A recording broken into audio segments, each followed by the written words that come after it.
Hey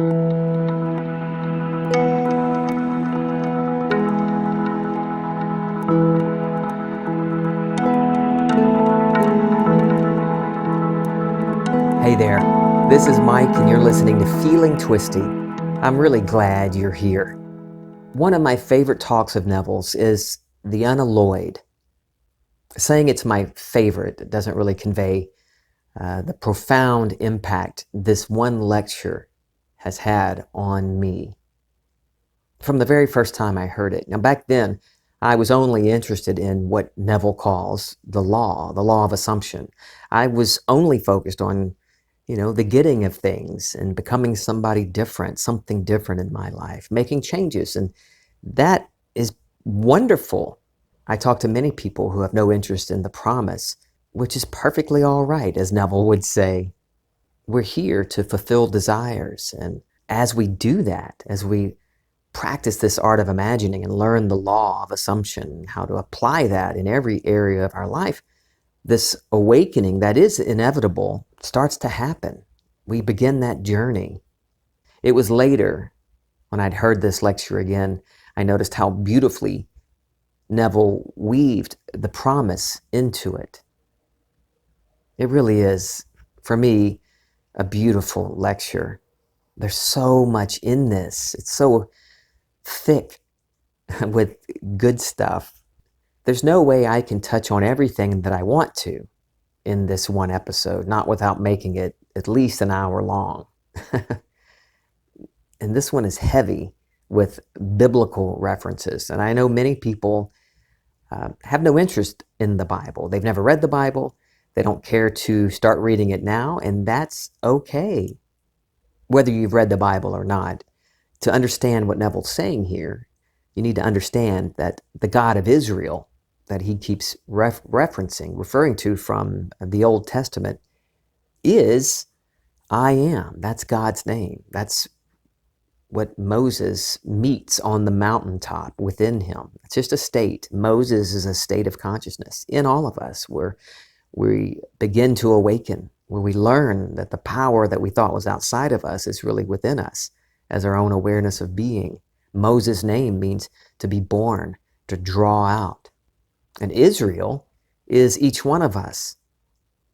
It means to rule as God, or he who rules as God. So when I learn that this God that I've worshiped as a being outside of me is really my own awareness of being, my true being, I am Israel. I begin that exodus, as Neville explains in this lecture. I make the choice and I begin the exodus from this age to that age. Now, I kept pulling quotes from this lecture. I ended up nearly quoting the whole thing, so I'm going to use just a few today. And today I'm talking about tense. Keeping the tense relative to who I am. Or rather, moving from I will be to I am. Here's the first quote. We're making our exodus from this age into another age. And the exodus of man begins when man accepts the God of Israel. If the journey seems long, it's only because the children of Israel, those who have accepted the God of Israel, find it difficult to keep the tense. For the God of Israel is I am. That's his name forever. And he goes on to say, when I find it difficult to keep the tense, then the journey seems very long. And we will move when we have completely accepted the God of Israel. So tonight, when you know exactly what you want, you sleep in the assumption that you are already the man that you want to be, and fall asleep in that state. And that state will externalize itself in your world. You either do it or say, I will be that man, and delay the process. May I tell you, you'll never reach I will be. You can only reach I am it. I can tell you those times in my life when I haven't been successful expressing a desired state. It's when I have not kept the tense. And I wasn't very good at catching that very quickly early on. I would go days, maybe weeks sometimes, before I realized that I was no longer being it. Instead of I am it, I will be it, or I will be it one day, or maybe even, gee, I don't think I'll ever be it. I'm not doing this right. I must not be imagining correctly because things seem like they've gotten worse. I'm no good at this. And I see other people thriving, all those dang success stories. All of these things instead of I am it. And I was delaying it. I was delaying being it by dwelling in these other states, by not keeping the tense. Neville goes on to say, one day man will find it. One day this tree, for we are the tree of the knowledge of good and evil, and this cloven pine will be riven from top to bottom, and the imprisoned spirit set free. Every one of us, but not until we completely accept the God of Israel. And the God of Israel is simply, I am. You can start this night from where you are to where you would like to be in the world of Caesar, led by the God of Israel. In other words, when you know what you are and you know what you would like to be instead of what you seem to be, you assume I am that. Assuming that I am that, or I am it, or I am he, call it what you will, and sleep in the assumption that you are really the being you would like to be. Sleeping in the state, you move across a bridge of incident that leads you forward toward the fulfillment of your assumption. But when you forget the tense and you say, I will be, or I was, or in any other way, you delay the journey. And it seems so long because man in his journey finds it difficult to keep the tense of the God he promised to worship. You might have noticed that I haven't been recording episodes or publishing episodes as often as I usually do. I've been spending a lot of time with my family. Over the last few weeks, I've gotten a great deal of emails and messages from people, and I thank you, each and every one of you, for those.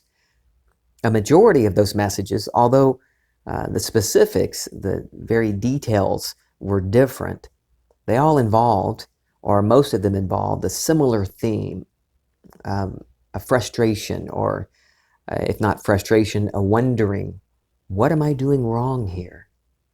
I really just have not had time to answer each and every one of them, but I really think this episode will go a long way to answering those questions. How are you so certain that the events happening are not part of a bridge of incident bringing you to your wish fulfilled? How can you be so sure? I can tell you many stories from my own life that when looking at events from a certain point of view, they seem like they're taking me in a direction so far away from what I want. But then it turns out that those things were exactly the right thing to happen at the right time to bring me to the fulfillment of my desire. So how can you be so sure that things aren't unfolding perfectly for you? I know when I'm wondering that, when I'm feeling that frustration or just contemplating it, I wonder if I'm doing this right. Well, I'm not in the state. I'm not keeping the tense. In the same lecture, Neville refers to a letter that he received from someone who was talking about how awful the country was. And Neville, speaking to that person, he didn't know the person. It was an unsigned letter, but he was speaking to this audience in case that person was in attendance.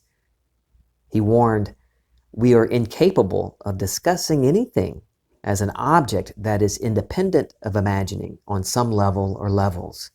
I tell you, imagining creates reality. There is no fiction in our world. So if you believe that, if you really believe that there is no fiction and that imagining creates reality, why spend time pondering why you're not good at expressing the states you desire? Why continue giving life to that? It's like the two thieves next to Jesus on the cross. Jesus, our own I amness, crucified on this cross of man, this human form. That's each one of us. And those two thieves are always with us.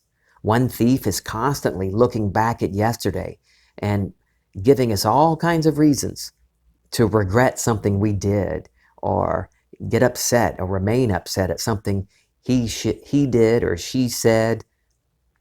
And the other thief is pulling our attention to tomorrow, worrying about how things might turn out, how awful life can be, or just stealing our attention to things in this world. It doesn't have to be something negative. Both faculties of the mind, the thieves, are stealing our attention away from the only truth, the God of Israel. I am. It isn't what I was or what I will be or what I might be. It is and can only always be who and what I am in this present moment. The eternal now. Not yesterday or last week or 30 years ago or tomorrow or next week or next year. It's now. Who am I being right now? What state am I living from right now? What end am I living from right now? So if circumstances seem to be shouting at you like the thieves on the cross, telling you that you aren't who you claim to be. I remember what you did last week. I remember how you reacted to them. Don't accept it. If what you're experiencing right now isn't the end you imagined, do not accept it as a failure. Don't accept it as final. You can. It's up to you. You and only you can give it meaning. You can choose to see it as evidence of failure. I've done that plenty of times. You can see it as an interesting part of your little adventure, bringing you to the fulfillment of your desire. Or you can give it no meaning at all. That's the beauty of this. You give it meaning. You've imagined the end. Now that end, what you've experienced in imagination, is the reality. Now your faith in that imagined end, your loyalty to that end, is the only thing that matters, not today's events, not yesterday's events. Do not accept it. You always have the right of refusal, and only you. Remind yourself, I've already experienced this in my imagination. I felt it. I've seen it. I've heard it. And I'm going to continue feeling it, seeing it, and hearing it until it's fully expressed in my life. And I will continue being it as long as I want to, until I want to try out something new. We're always moving through states, expanding in our awareness of who we are and what is really possible. For me, the suffering, the agony of not seeing it expressed in my life can only happen when I'm not keeping the tense, when I'm not in the state of my wish fulfilled. I'm not being it. I'm not living in the end, living from the end, seeing the world from this new state of consciousness. When I'm not doing that is when oh my God, what am I doing wrong kind of feeling comes up. How I react to something will tell me immediately the tense I'm keeping, the state I'm in. I choose each and every moment who and what I am and when I am. I can keep my desires just out of reach by dwelling in, I'm almost there. I will be there. I might be. Oh, I hope this works. In the Old Testament, Joshua puts the choice to the people of Israel in the book of Joshua. He tells them, choose this day whom you'll serve. And he goes on to say, as for me and my house, We will serve the Lord. And remember, the Lord is I am, my I am, your I am. And the people of Israel declare they will serve the Lord too. That's you and me. I will turn to my own awareness of being, my imagination. But the people of Israel faltered, just like we might. I know I've done it. We hear someone like Neville, or we learn of it through some other experience, that consciousness is the only reality. And we commit to living by our imagination, to exploring this, to practicing the art of imagining, to really finding out, remembering who we really are. But we forget. We notice one day we're looking outside of ourselves again, reacting to and blaming or crediting others for what we're experiencing. In a story in the Old Testament that's presented as happening years after Joshua's declaration and the people of Israel's declaration, their promise to serve I am. Here's Elijah reminding the people of Israel once again that the choice is theirs. The choice is yours. The choice is mine. In 1 Kings, Elijah asks the people of Israel, asks me, how long will you continue limping between two opinions? How long will you keep wavering between your imagination as the one cause and looking outside of yourself for things that seem to be the cause of your conditions? I need to decide to serve the Lord. I need to decide to rely on my imagination, or decide to continue believing in powers outside of me. The choice is mine. It's always my choice. And if I say I choose the Lord, I'm saying I choose I am. I take responsibility. How long will I continue wavering between what I want and the state of consciousness of that desire's fulfillment? How long will I keep one foot in the state of lack and my other foot reaching for the state of that desire's fulfillment? I rarely have a problem deciding what I want, but it's the wavering between the two states, between the state of not having it, that state of want, that state of lack, and the state of the wish fulfilled. I'm sure you've felt that. You've imagined yourself into the state of your wish fulfilled. But then the next day you notice you're, oh my God, what am I doing? How long will I continue hesitating? Do I really believe I can be the person I want to be? Do I really believe imagining creates reality? If I do, then why do I pause instead of stepping right into and living from the state of my wish fulfilled? Now, those stories, those aren't events that happened thousands of years ago. This is happening every day, every moment of our lives. That's why it says, choose this day whom you will serve. A popular lecture of Neville's and a parable in the New Testament is talking about the same thing. The pearl of great price. The kingdom of heaven, my imagination, is the pearl. And in the parable and in Neville's lecture, he says to sell off everything that we hold on to that gives power to, or that we give our power to, second cause. Anything. And it's not just a religious thing. Anytime that we're looking outside of us and thinking we need them to make us happy, I need them to do this or that so I can feel the way I want to feel. Well, who do we serve?